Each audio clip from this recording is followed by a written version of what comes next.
2013 has been a tough year for former world #1 Roger Federer. He has won only one title so far this year, his worst performance in more than a decade. At the Shanghai Masters, the Swiss star was knocked out in the third round. He talked with us during his stay in the city and said his tennis career remains on track. How did you come up with the idea of pairing with a Chinese player to play the doubles? And are you going to partner with more Chinese players in the future?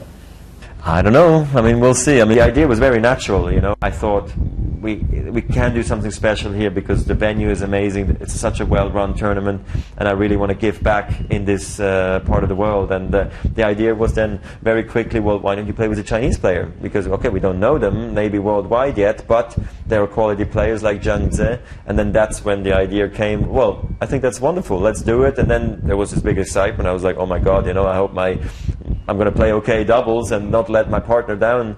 And you played against some Chinese players. Now you play with a Chinese player, so you know a lot of Chinese players. So among all those Chinese players, who do you think is the most promising? Well, I mean, I know Zhang Ze the best now. I've been practicing with him like 3 times before the doubles, and then again playing the doubles with him, and his level of play was really fantastic. I thought his work ethic also is very good. He seems to be very serious.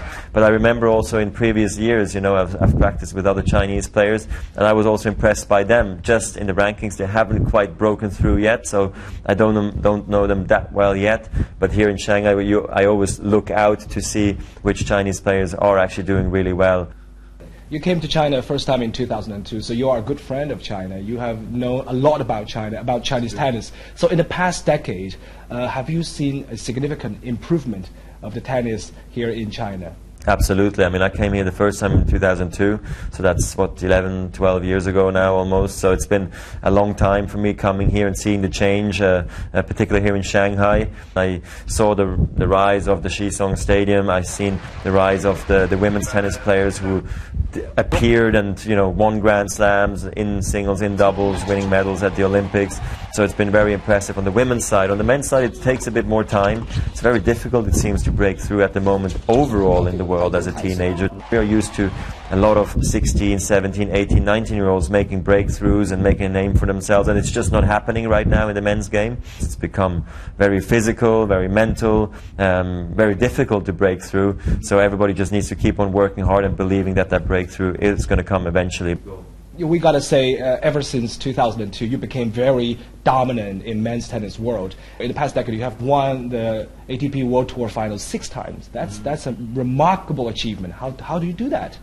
Yeah, I mean, I'm very happy that I've been able to play all the Grand Slams every single year, at least I think over 10 years now in a row. This successful and this consistent has really been a surprise for me, because I used to be known to play well one match, bad the next when I was younger. And I was able to change my attitude, change my mindset. I became much stronger mentally and physically, and I think the hard work really started to pay off. So there's no real secrets out there, but then just really believe, hard work, and have the right team around you. You have already won 17 Grand Slam titles, and this year Rafael Nadal is really at his best form. So judging from the current situation, do you think that he will become the next you? He will overcome you in a number of Grand Slam titles? Oh, yeah, I mean, yeah, absolutely, it's possible. I mean, he's put himself into that position, I think, where I think that since a long time, that he is definitely that good of a player that he can reach the number of Grand Slams I have achieved.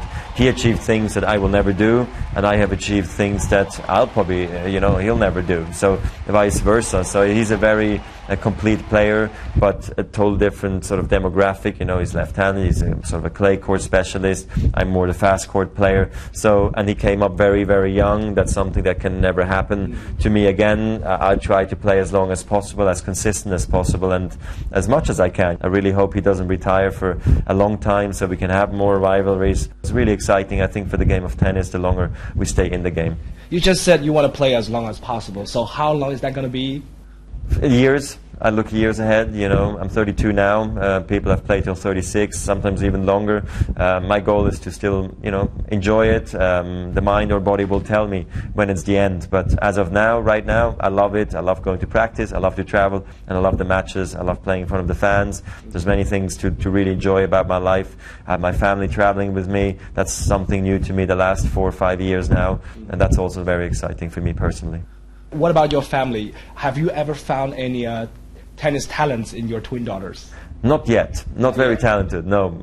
They kind of like it, but not crazy. They like to draw, more girly things, or, go in the pool and go swimming. They like to dive now and all these things. You know what? That's good for me too, because then I can jump in the pool with them. And we've been talking to the Swiss tennis star Roger Federer. And with that, we come to the end of this edition of Shanghai Live.